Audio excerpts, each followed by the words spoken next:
Welcome back, you all, for CHD 209, Chapter 10. And Chapter 10, we will be talking about the social emotional development that occurs within the first year of a baby's life.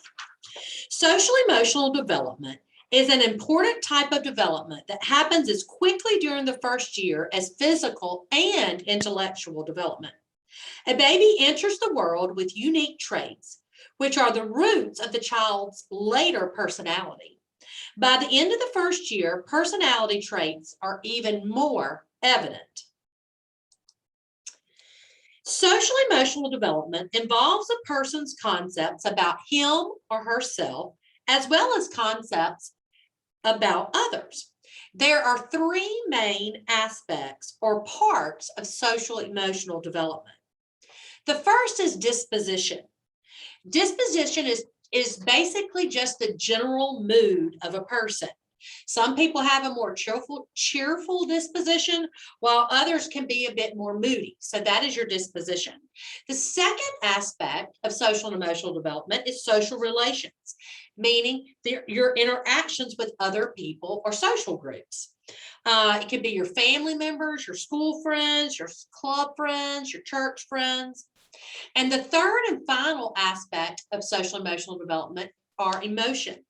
Emotions are the ways that people express their feelings, and they express their feelings through emotions. Thoughts that lead to feelings such as joy, fear, anger, and they can cause changes in the body. For example, if you're upset at someone or something, which is a thought, you may become angry, which is a feeling, which may increase your heart rate, which is a change in your body. So even though babies have emotions, which they display through their interactions with other people, okay? So temperament. So what exactly is temperament? And we can have temperamental differences in babies. So temperament is the inherited tendency to react in a certain way, such as being cheerful or grumpy. A child psychologist and researcher named Jerome Kagan, he had a theory about people's temperament, and his theory said that temperament is inherited and very noticeable by 3 months of age. Some children inherit genes that cause them to become overexcited and have problems calming down, whereas other babies are rather easygoing. He also believed that temperament does not necessarily determine your behavior, but it does push you to react in a certain way. So he also said that infants can be categorized into two categories: high reactive infants and then low reactive infants, okay? So he studied infants that he thought were high reactive, and then studied infants that he thought that were low reactive all the way through their teenage years. And here is what he learned.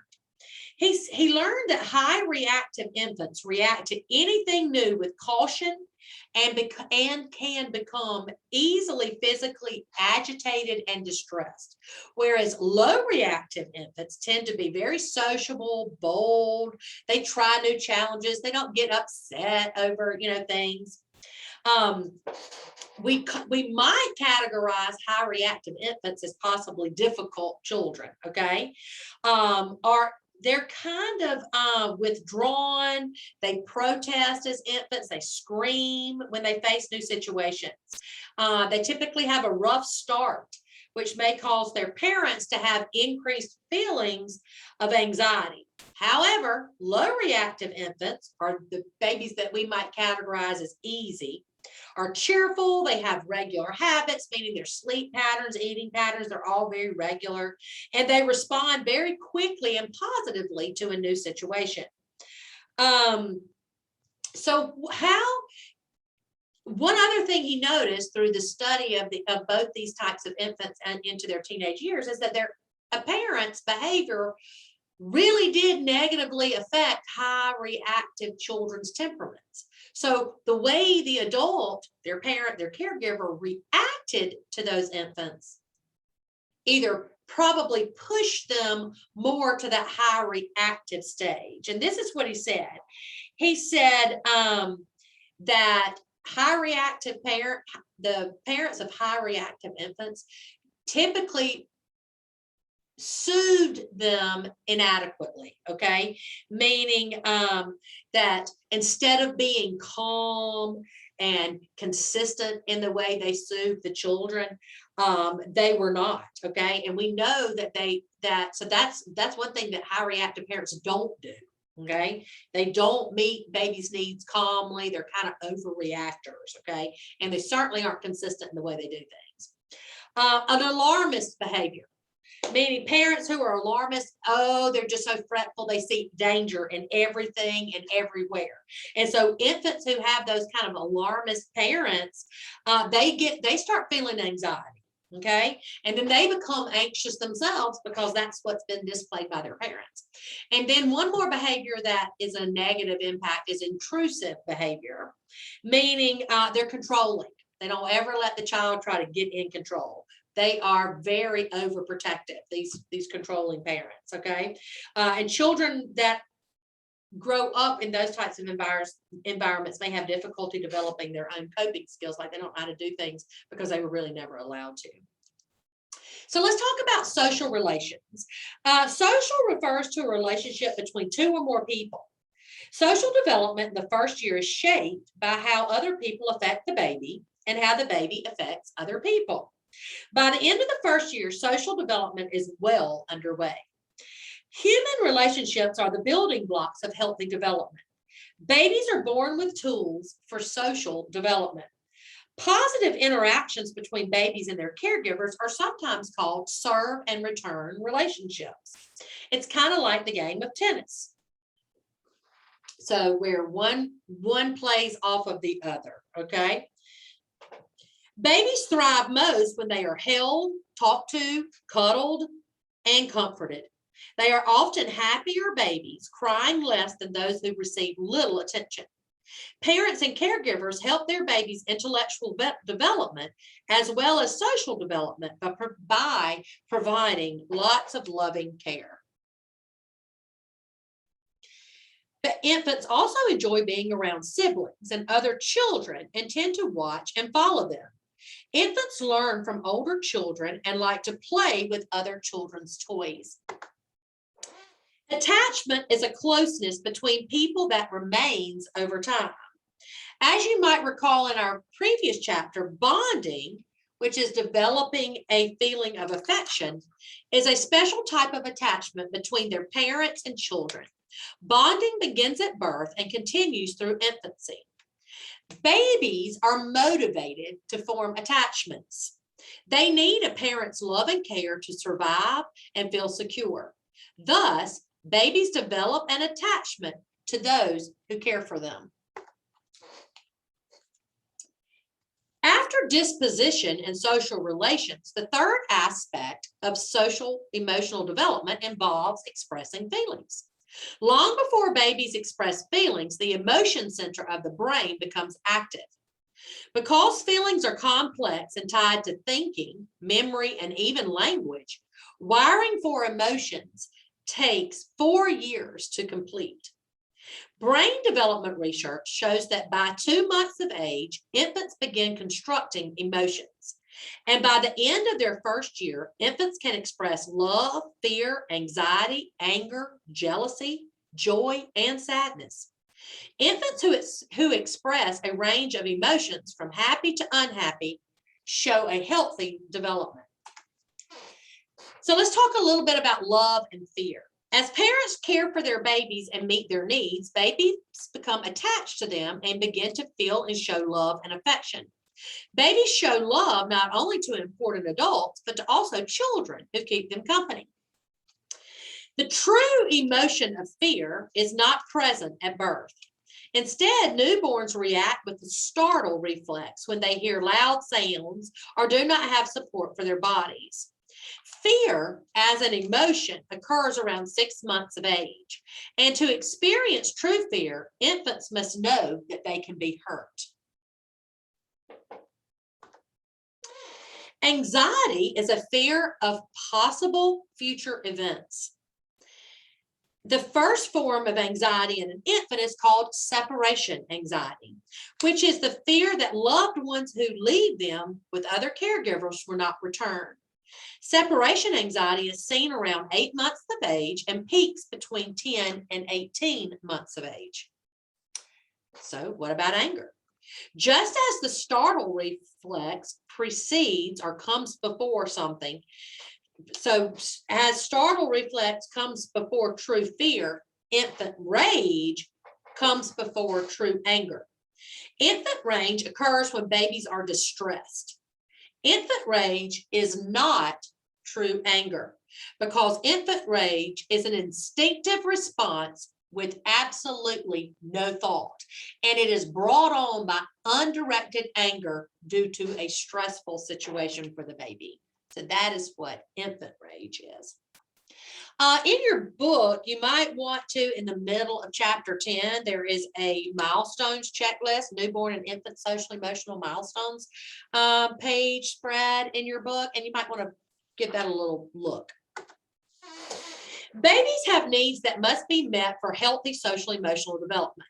Each baby is an individual. Some babies are more active, some like to be cuddled, some cry a lot, and others seem happy. This individuality influences the parent's responses to the baby, just like a person's personality affects the way others respond to him or her. During the first year, social emotional development seems to center on adult and baby interactions. The baby's developing self-awareness and adults' ways of handling special problems. So one big social emotional development theorist is someone we know all too well because we've talked about him in numerous child development classes, and that is Erik Erikson. And he was a psychologist that was concerned about conflicts that occur between a child's needs and social demands. He categorized that people go through 8 stages of personality development in their lifespan. And his theory is known as the psychosocial theory. Okay, and it's a theory of development that presents a specific developmental task in each age group. Erikson believed that each task can have either a positive or a negative outcome.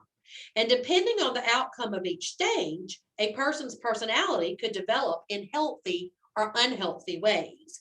So when a baby is born, so from birth, at their birth, they enter into the very first stage of Erik's psychosocial theory, and it's called trust versus mistrust. And in this stage, infants are tasked with learning whether or not they should trust or mistrust an adult. Trust is a key part of social development. How much a person trusts or doesn't trust other people affects how he or she reacts to them. One of the most important aspects of baby-adult interaction involves respecting the baby's temperament. Each baby comes into the world with a unique temperament. Adults respond positively or negatively toward the newborn's temperament and convey their feelings mainly through the way they hold, touch, and look at the baby. Sometimes there is something called a goodness of fit.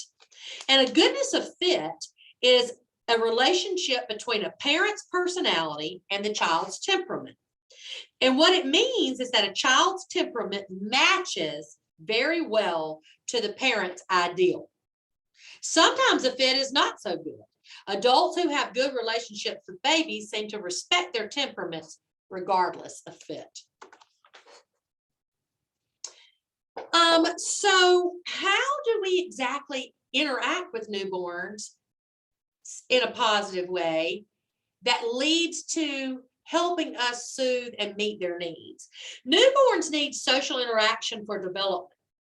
Not only do babies seem to learn best when they are alert and inactive or not fussy, okay, they also develop warm relationships with others while in this state. Newborns differ in alertness because of their individuality. So here's what we know. All newborns are going to cry, okay? And they're going to fuss. Some newborns cry up to 1/4 of the day, even when nothing's wrong with them. They just have that temperament. Parents who meet their newborn's needs should understand that this type of crying is not related to their parenting abilities. Some babies just cry more and are harder to soothe than other babies. Adults have the ability to self-regulate, okay? And self-regulation means to be able to calm down without any help. And we're able to do this because it's a learned skill, okay? But babies need help, and so it is called in order to calm down, okay? They need our help.